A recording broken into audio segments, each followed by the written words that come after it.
答えは常に塔の上にある。間に合ったアリーナに売店ぐらいあるよな。 After school.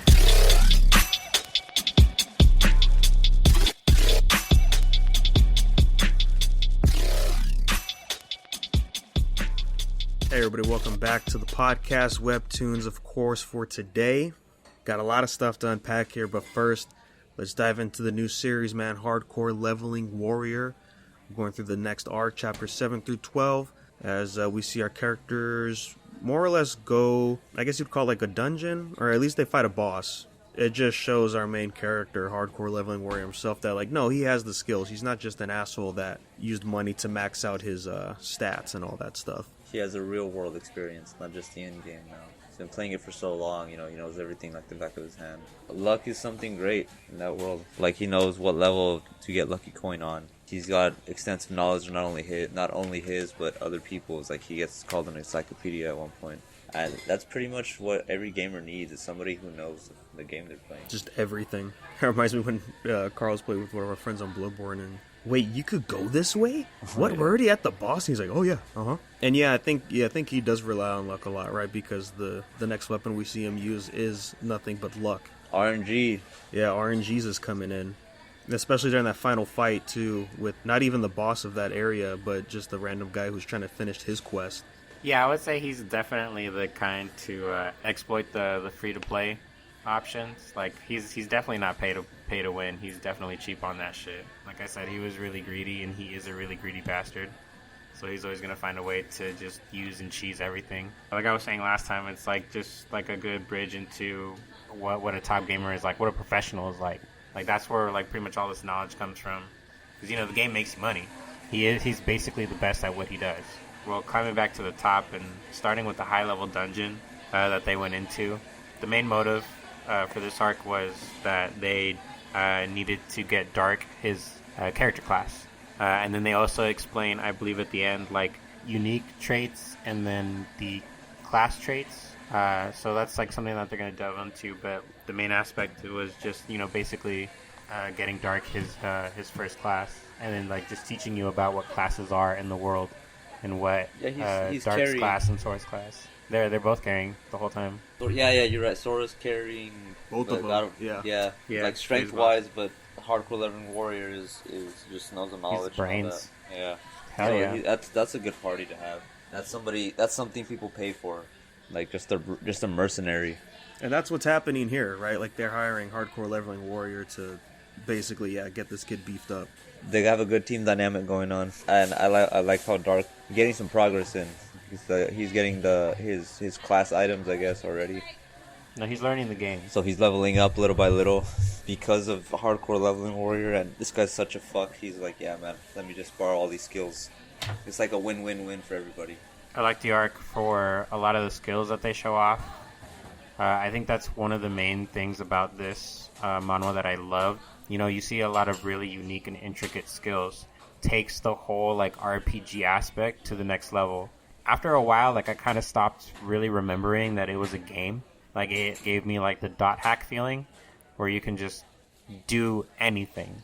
So they introduced like the whole aspect. NPCs have their own motives and can do their own things. They're like autonomous from the game. They're not just like stuck in like certain things, or in like certain motions or certain like events for the game.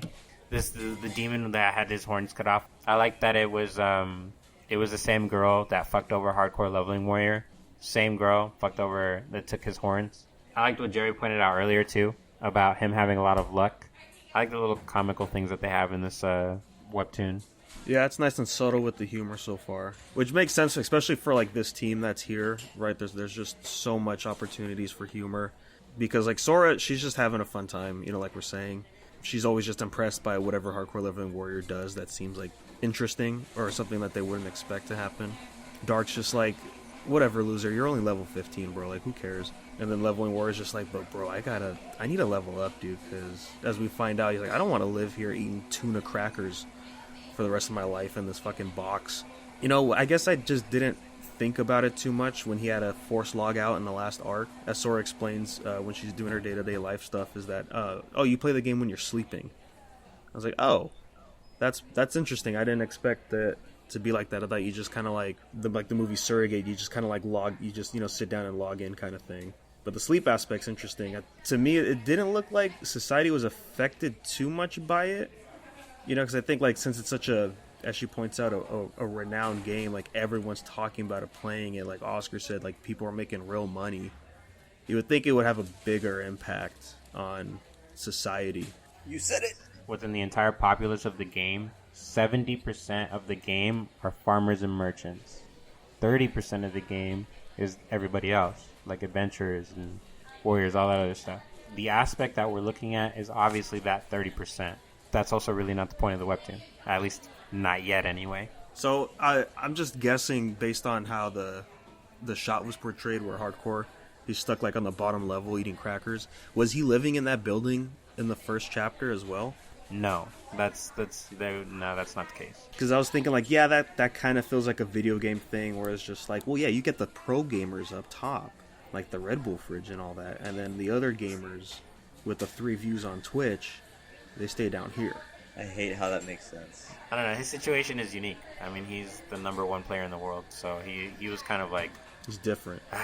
Yeah, especially because even though that was his pad, he didn't own that pad. One thing that was cool, though, you kind of had to, like, watch out for, like, that side B plot that's going on, like, with this, like, assassin guy that was afraid of the zombies, so he, like, didn't go into the tower. Right. But he, like, works for the Giga company. So, like, one of the other things that, like, like, really stands out is Giga. Just understanding what it means to work for Dark. Heart Heater hides him. He tells him that's his boss. He doesn't say his name. And then we, like, get introduced to him that way. Like, he's, like, in hiding. A lot of this arc really trying to flesh out, like, how important Dark is. Because, he's the grandson of the CEO of Giga. And Giga is the people who made this game. Yeah, when we were getting his backstory, I was like, oh, okay, this is kind of like that cliche, yeah, I'm from a rich family, but they don't care about me, so I'm trying to do my own thing so I could get noticed. Which there's nothing wrong with that sub-story, and I think so far with Dark's character, like, he looks like he is slowly starting to enjoy himself right after he gets the ring and the subclass and all that stuff. So, yeah, that'll be an interesting journey to go through what that's going to be like, and I'm sure, like, when shit hits the fan, like, Hardcore Living Warrior is going to react a certain way. Like I said, a lot of the really cool shit is just in the fighting. Those I didn't really see a lot of in, like, other generic adventures and action manga, like, or manhwa, sorry. Like, a lot of the webtoons that we read or that we see on webtoons is, like, more martial arts or, like, magic type shit. So I don't know, this is just different. It's unique. Yeah, I have a feeling I'm going to like Sora as we get more into her character, because... I already like Sora. Yeah, I think she's pretty cool, and then just seeing that she just plays for fun, as it's clearly shown. She rides the bus, and she just has, like, a life outside of it, unlike Dark and Hardcore Leveling, where, like, there's a reason why they're just fixated on the game, but for her... Honestly... She's just there for the passion. I thought she was a guy. No, but, like, I thought she would have been... Sora would have been, like, some other dude who was, like, wanted to choose a female for a player. And her character just looks exactly like her, too. Yeah, that's pretty cool. They get summoned to that kingdom, and the king is an actual player, and he actually cares a lot about the NPCs in the game. I found that interesting. Don't call them whatever they call them, like, these are my people. Yopi's hella dope. Slime. Yeah, oh, Slime. She's Slime's cool. cool, too. Hell yeah, dude. Slime's awesome. I will say I was a little surprised that she was an NPC. I was kind of guessing, like, maybe she's an actual player. But that's a good surprise. That is one thing about this is that, like, oh, there's NPCs, these people aren't real, but how good of a character are they going to be, right? I mean, as we already saw with Heart Heater, right, he sort of has, like, this sort of personality, and, he doesn't talk like an NPC, I guess, is what I'm trying to get at. No, they just don't distinguish who and who isn't an NPC. All of that later in time. But all right, man, let's dive into Tower of God, 501 to 502. Some good stuff here, man. New waifu on the list to join Team BAM. New waifu in the harem? I was telling Jerry the other day, I'm like, like if Akil was caught up, he definitely wouldn't like this chapter, because his main problem with the series is that everybody likes Bam. It's like Bam's just special. That's why people just like, they feel like they have a need to join him. So this proves his point. Right, because she's just like, I wouldn't mind if like he was mourning for me, like why is he doing all this for me kind of things, and like she feels like he owes him. Like it's just this thing that Bam, the main character, has that attracts other people to him. Right, kind of like Luffy. Right, Luffy's the same thing. He's just 100%. He's 110% pure wholesomeness. Like, and I get that too. If you really think about it, like who really doesn't live their life the way that Bam does? Who really like wakes up out of bed and is just like, I'm really gonna fuck with somebody's day today? Like, you have to be a crazy fucking asshole to like have that kind of mindset. Like Bam, if anything, by now a very adamant person. Like at this point, he's a full fleshed out, developed person. Now he's the type of person to never back down, because one way or another, he's gonna beat your fucking ass. He's going to clap them fucking cheeks with either plot powers or his own goddamn powers. And either way, it's good enough for me, honestly. Like, I'm so fucking ready for those 5 minutes to be up and for White to jump over. I'm ready, dude. I want to see it, dude. I've been waiting for this for so long because I fucking love Mr. Arc Raptor and I loved Prince. I mean, don't get me wrong, I hated Prince at first. But, I mean, come on. No, I could do both without. I could do without both, honestly. Both? You didn't like Arc Raptor? Why? The whole point of, Arc Raptor, when he joined in the first place, was just so he can look for his daughter, man. Like, that, like, to me, I was like, oh yeah, I remember that shit. Okay, now I remember. Never mind. You were thinking of a different character, Jerry, or what? Yep. I've never really seen Bam like this either. Like, we've seen Bam angry before. I think we've seen him resolved. Like, he's definitely, like, made up his mind. He's been, like, resolved before to the point where he's gonna fight somebody. I have never seen him, like, so upset he's gonna be like, I'm gonna beat his fucking cheeks. This is like one of the very few times where we see Bam's true feelings about what's going on at the moment. He hates being a burden, and he hates seeing his friends have to die along the way, or just people in general, really, when it involves him.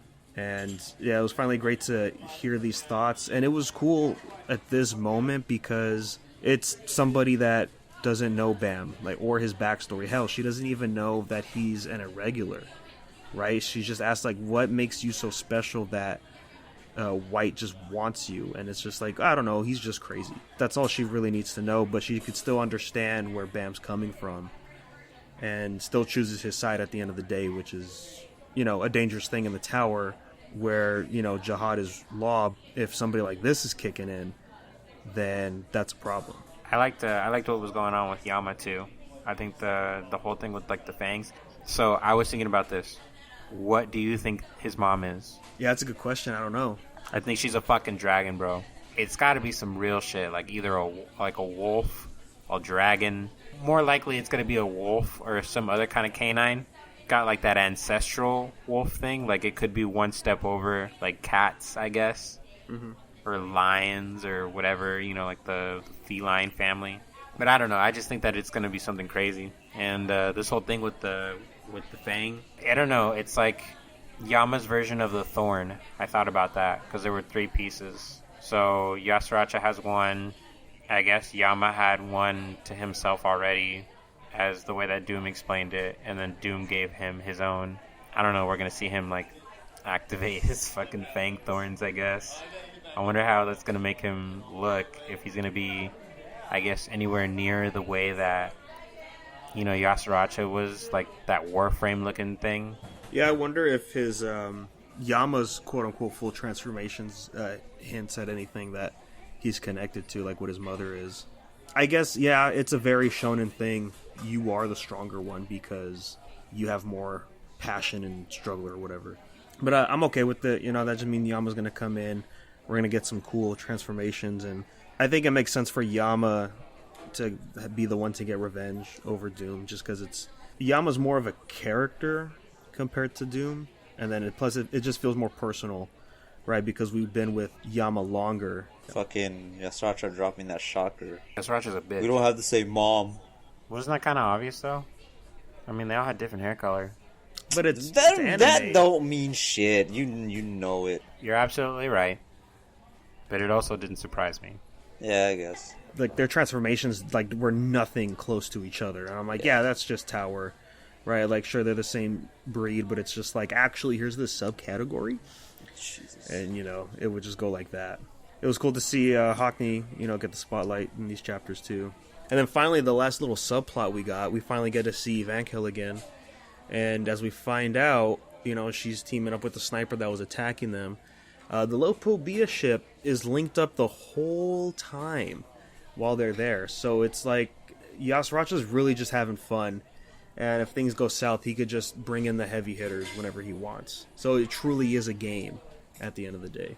If this is the point where, like, in the series, they're finally going to come, like, head-to-head with, like, a family head, everything would just shift after that. I hope after this that we don't have another time skip. I think it just depends on a lot of that stuff and when Bam is going to link back up with everybody else that's kind of missing, right? Like Andrasi. What happened with Andrasi again? I remember that something was happening with her too.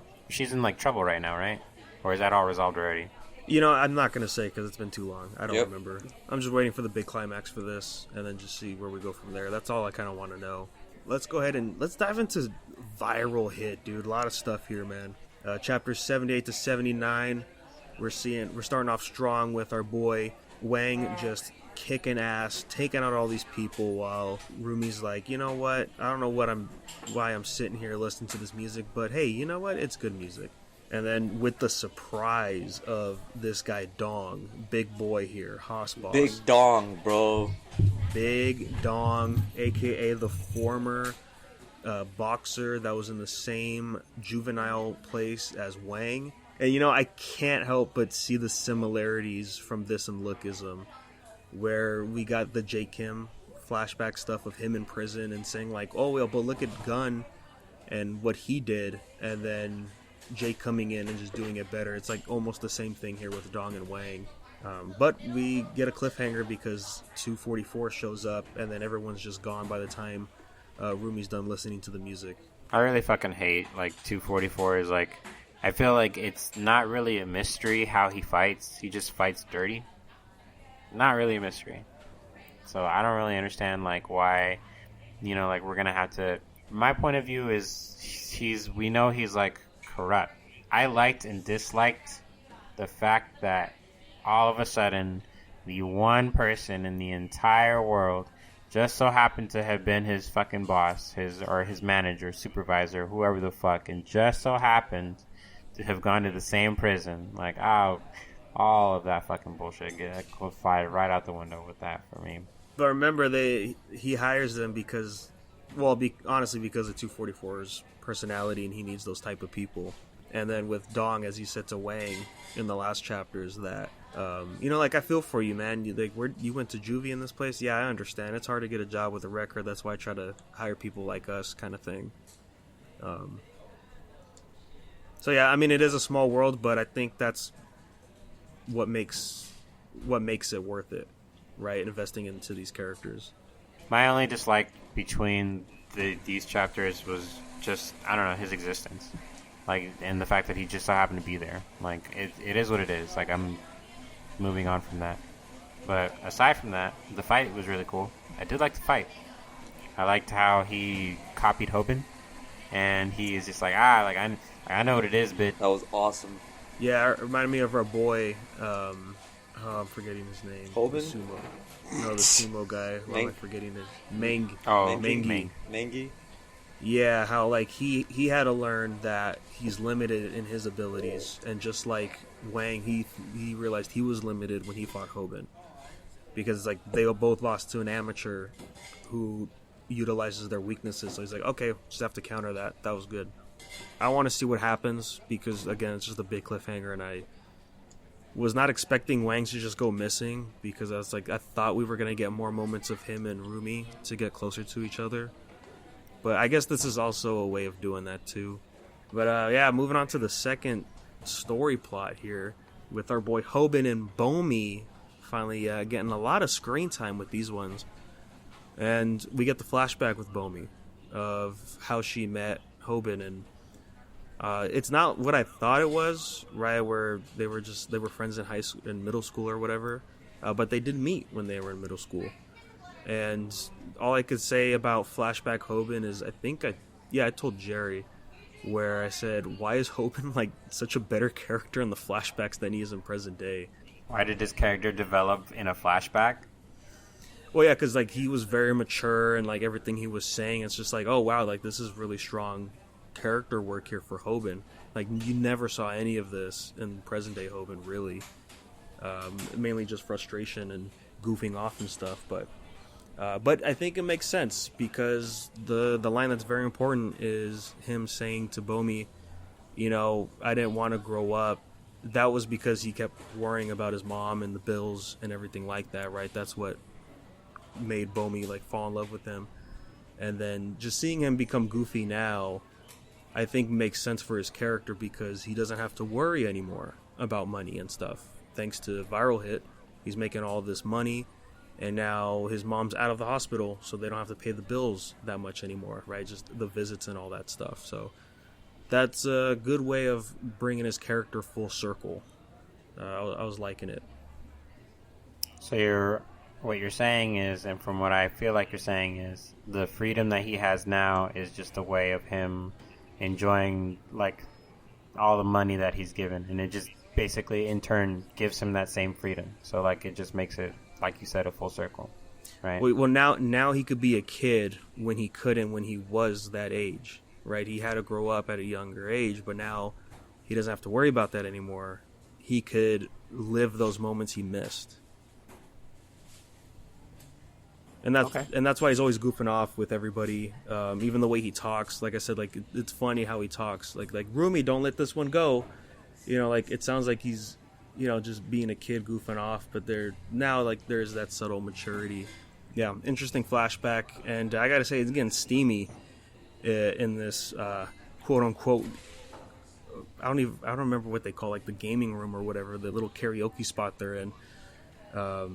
No, it's like it was okay. So it's supposed to be like a building or like a lounge where you can like basically simulate being in your room. Yeah, like a lounge, like a cafe kind of thing, like a video game cafe. Now I'm not sure if they were fucking, but they were. Oh, they were fucking. You think so? Yeah. I think that they were borderline, but I don't know if it was going that far. Nah, you gotta reread that line Hoban heard through the wall. And I gotta say, all the humor leading up to that of just Hoban being himself with Bomi, it's all just hilarious, man.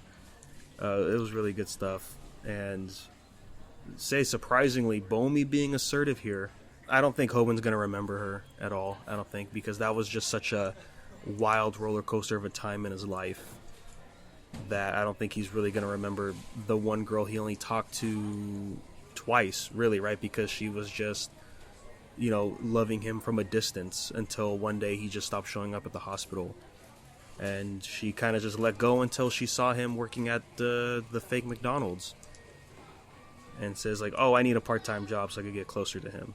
I hope that doesn't tick off Bomi too much, because, I mean, that fits with what her character's been, but that's a little... Just stop prolonging it.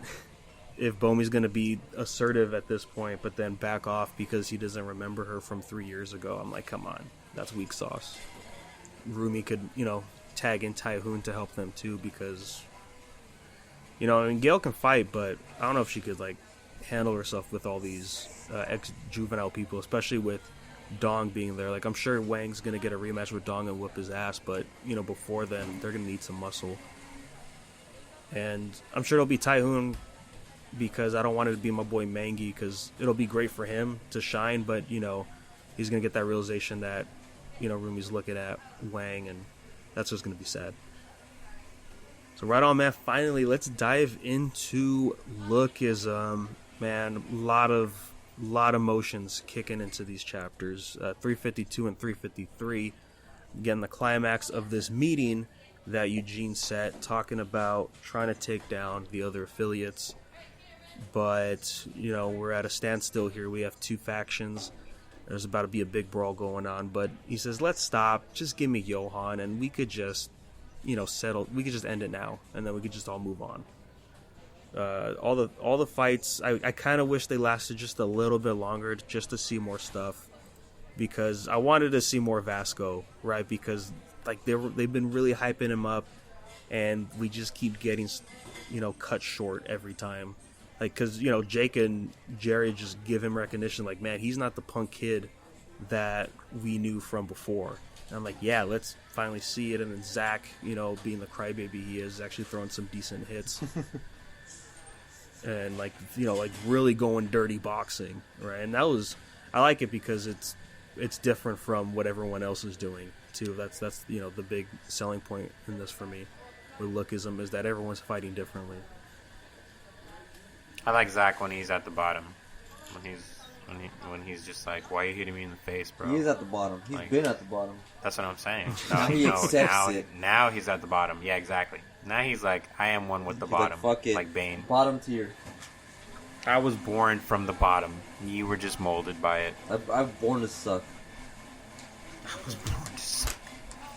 But man, I mean, he could take those punches and like not cry anymore. Like, that's cool. He's just like, why are you punching me in the face, bro? At least he's cool now. I wonder if you can improve on dirty boxing, or like if now he's just gonna like go straight savage mode and start like grabbing bottles and like weapons, just like doing whatever at this point. Yeah, I think it's just gonna be him doing every illegal thing that he knows you can't do in the ring. And he's gonna gouge somebody's eye out. Well, yeah, maybe throw some elbows. He's grabbing limbs like we saw here. Heck, when he went super low and just punched him right in the leg, it's like, oh yeah, he's just gonna be all over the place. I'm surprised we didn't get the identity yet of this guy in the hat that Daniel was fighting. I thought for sure like Daniel was gonna, throw that kick that we saw him throw, but just hit the hat. And no, he just missed completely. And loses. For the most part, I guess. I think Daniel was being a little overconfident in the fight, because like you said, he's like, wait, but I'm doing the stuff that I learned from Sophia in this body, so it should be even better. And it's like, oh, but see, with that mentality though, you're not gonna be hitting what you want to hit. That's true, but I just feel like it's because either we've already seen him before, or it can only be that he's I don't know. Like, one thing that kind of stood out to me is like everybody's like kind of prepped and fancy, and this guy even goes to the same school as them. So why the fuck is he so dirty? Why is this shit so dirty? Does he go to the same school?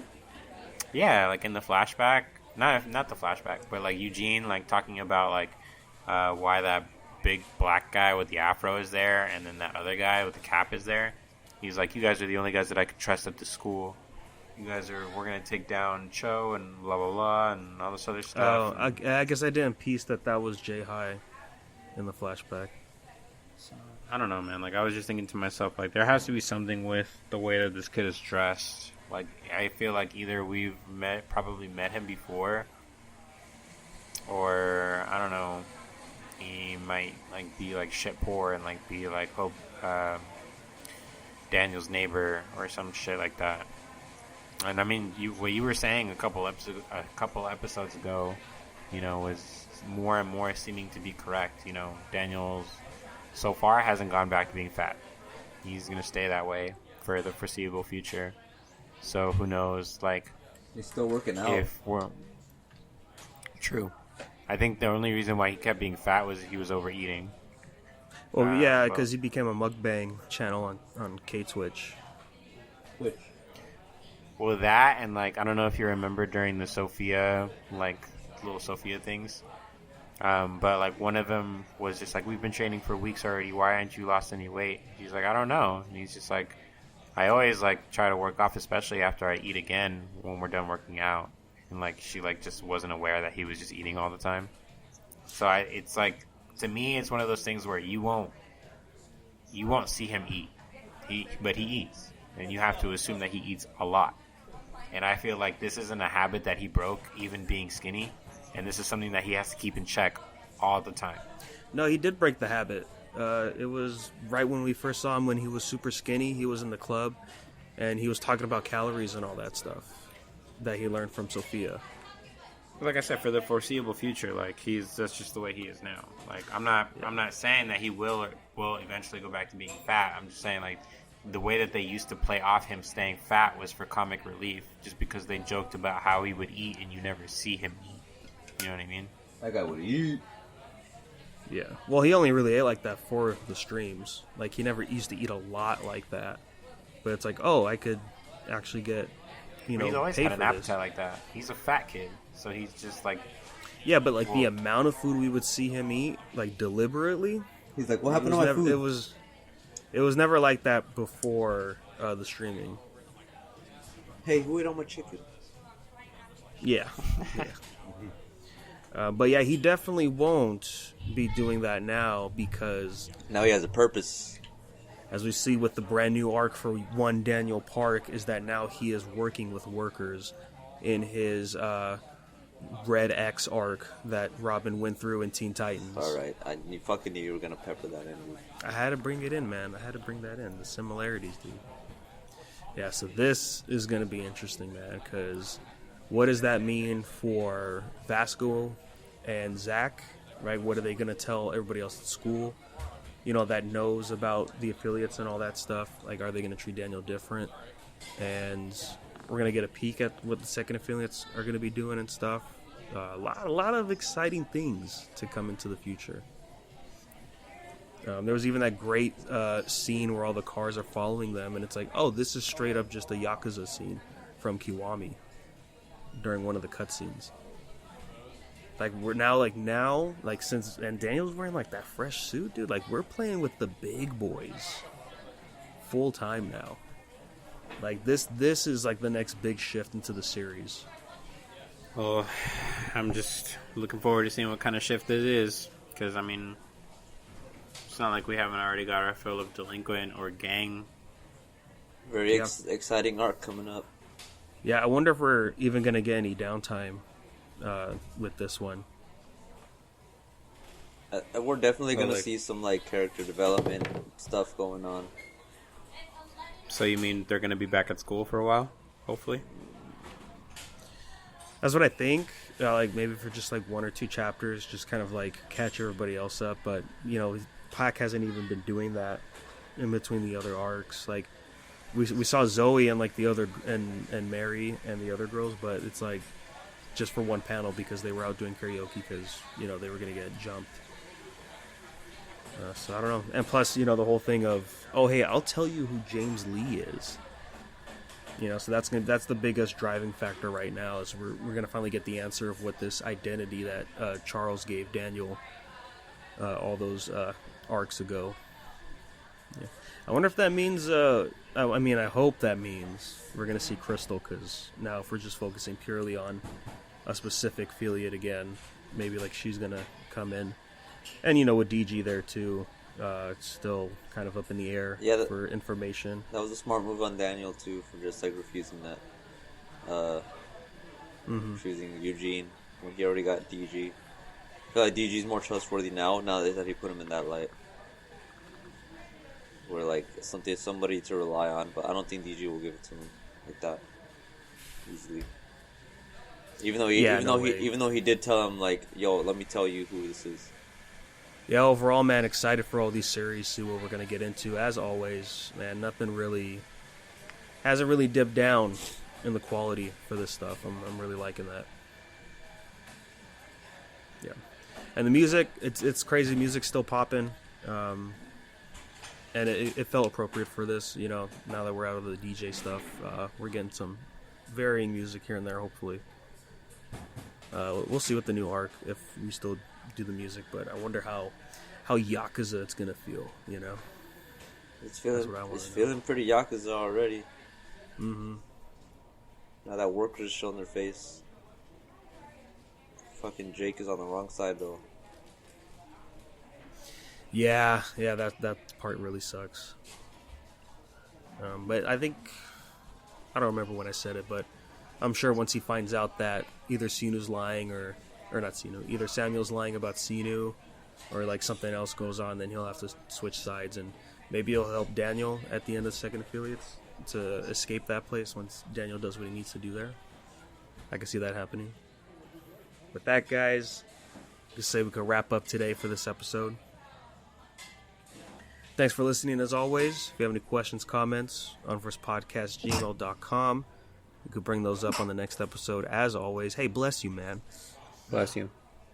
And then you can follow us on social media at Unversed Podcast anywhere you go. Let you know when those episodes drop. So thank you guys. We'll catch you on the next one.